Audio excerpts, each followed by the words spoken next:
Today we're diving deep into 4K IPTV encoding, showing you how to set it up for the best results. First, let's talk about the essential equipment you need. For a high-quality stream, consider the Blankum UHD 4K encoder, which supports both H.264 AVC and H.265 HEVC formats. Make sure your inputs are compatible like HDMI or SDI for seamless integration. Next, let's focus on configuration. A common mistake is not adjusting bitrate settings.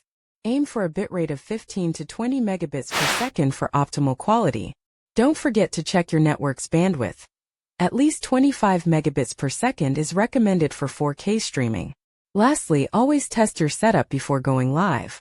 If you want to elevate your IPTV experience, check out the best IPTV provider. They ensure a stable stream every time. Remember to subscribe for more tech tutorials and support your streaming